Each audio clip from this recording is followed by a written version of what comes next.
తిరుమల లడ్డూ కల్తీ విషయంలో దోషులు దేవుడి ముందు మోకరిల్లే వరకు తమ యుద్ధం ఆగదని డిప్యూటీ సీఎం పవన్ కళ్యాణ్ అన్నారు.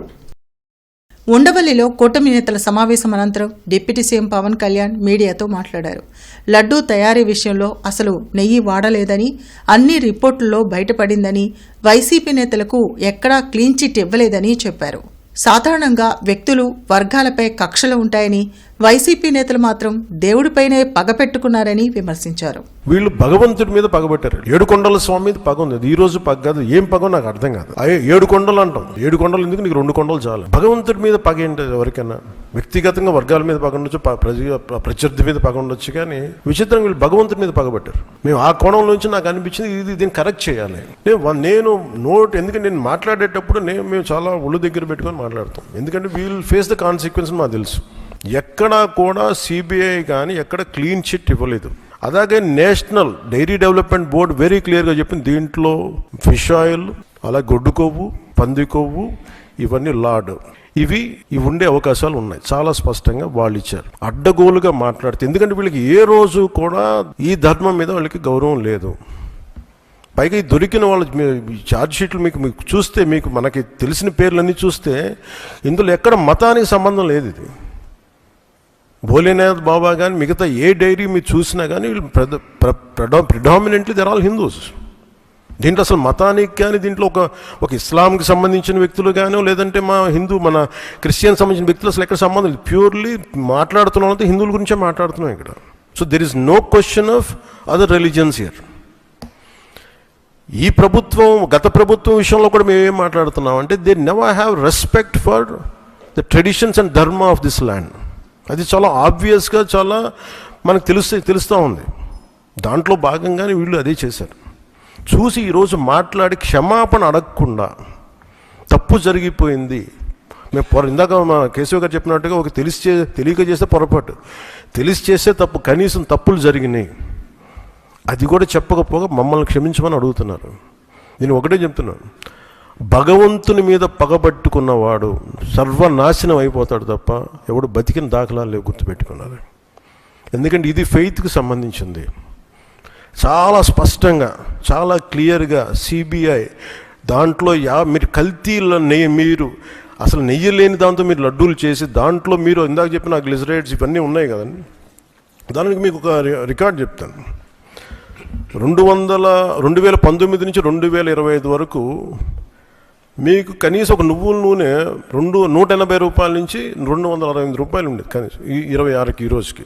సో వీళ్ళు సప్లై చేసే కాడికి మామూలు బజార్లో దొరికే ఒక నెయ్యి కనీసం 420 రూపాయలు కిలో. 2019 460 రూపాయలు, 2020 21కి 500 రూపాయలు. అలాంటి నెయ్యి వీళ్ళు ఒక్కళ్ళకే వరకు 319 రూపాయలు ఒకటి, 329 రూపాయలు ఒకటి, ఇవన్నీ కూర్చోబెట్టి ఈ నెయ్యిని సప్లై చేశారు. దీన్ని బట్టి మనకు అర్థం, దీన్ని బట్టి బేసిక్ ఒక హౌస్ వైఫ్ చెప్పగలరు, ఒక గృహిణి చెప్పగలదు ఇది ఎంత కల్తీ జరిగిందనేది. ఇలాంటి నెయ్యిని కూర్చోబెట్టి ఇది భగవంతుడికి ఇచ్చి ఈరోజు బుకాయించి తప్పులు చేసి మళ్ళీ ఈరోజు ఏం లేదని మాట్లాడుతూ ఉన్నారు వీళ్ళు. మీరు వివేకానంద రెడ్డి గారు పబ్లిక్గా మర్డర్ జరుగుతుంది, రోడ్డు మీదకి వెళ్ళి చిన్నపిల్లవాడికి తెలుస్తుంది అత్యంత హేయమైనగా చంపేశారని. అది మర్డర్ కాదు, గుండెపోటని చెప్తారు. వెండి విగ్రహాలు పోతే, అమ్మవారి విగ్రహాలు పోతే పోయిందంటారు. విగ్రహం కాల్చి ఎవరిన అపవిత్రం జరిగితే ఎవడు పిచ్చోడు చేసాడు అంటారు. ఈరోజు కల్తీ జరిగిందని మాటలు అసలు కల్తీ లేదు, ఇది పూర్తిగా మాకు క్లీన్ చిట్ ఇచ్చిందంటారు. దీన్ని బట్టి మనం అందరం అర్థం చేసుకోవాల్సింది, ఇది వీళ్ళకి దీని మీద గౌరవం లేదు. వీళ్ళకి 7 కొండల వాడికి 2 కొండలు చాలు అన్న ఆలోచన విధానం నుంచి పుట్టిన వాళ్ళు ఈరోజు ఏ స్థాయికైనా దిగజారగలరో ఇది చాలా ప్రస్ఫుటంగా మనందరికీ తెలియజేస్తూ ఉంది. ఇది we are very clear about protecting the traditional Hindu values, dharmic values. We are very clear about it. మేము చాలా స్పష్టంగా ఉన్నాం. మేము ఇక్కడ కల్తీ జరిగింది అంటే వేరే మతాలు అనటం కానీ, వేరే విశ్వాసాలను కించపరచడం కానీ ఎక్కడ లేదు. ఒక తప్పు జరిగింది, అడల్టరేషన్ జరిగింది. We are very clear about it. దీని వెనకడుగే వేసే లేవు, చాలా పొరపాట్లు జరిగినాయి. ఇది రిపీటెడ్ పొరపాట్లు కాస్త వీళ్ళని చూస్తే 2022లోనే వీళ్ళకి తెలియజేశారు. వీళ్ళకి ఇక్కడ కల్తీ జరిగింది 2022 రిపోర్ట్ ఇస్తే నేను క్యాబినెట్లో మాట్లాడుతూ ఉంటే దాన్ని తొక్కేశారు. దాని గురించి బయటకు తీసుకురాలా అంటే మీకు తెలిసే చేశారు వీళ్ళని. 2022లో మీకు కల్తీ జరిగిందని రిపోర్ట్ అప్పుడు వాళ్ళకి ల్యాబ్ టెస్ట్ వాళ్ళకి పంపిస్తే అప్పుడున్న టీటీడీ చైర్మన్ కానీ వీళ్ళు కానీ వాళ్ళు 100% తొక్కి పెట్టేస్తారు, దాన్ని బయటకు తీసుకురాలా. దాన్ని బేస్ చేసుకొని మళ్ళీ ఆల్రెడీ 22లో జరిగింది కదా, దాని గురించి సమాధానాలు లేవు.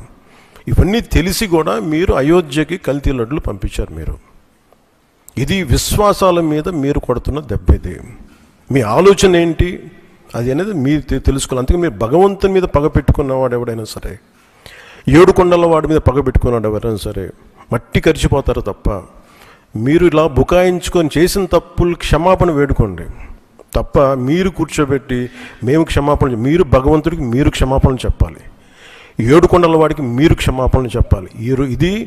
ఈరోజు మీరు మాట్లాడుతుంది ఈ రోజుతో ఆగదు. ఇది ఐ విల్ మేక్ షూర్, మా కూటమి will make sure that you will be liable everyone, ప్రతి ఒక్కరు కూడా. ఇది ఎంత టైం పడుద్ది, ఏం టైం పడుద్ది అనేది సిబిఐ ఫర్దర్ రిపోర్ట్ రావాలి, అది కేసులోకి మన కోర్టులకు వెళ్ళాలి. అన్నీ అయిన తర్వాత ప్రతి ఇది అయితే మేము 100% దీన్ని వదలం. ఖచ్చితంగా ఈ దోషులను ఎవరైతే ఉన్నారో మేము క్షమాపణ చెప్పడం కాదు, మీరు భగవంతుడికి మోకరిల్లే వరకు యుద్ధం సాగొద్దు.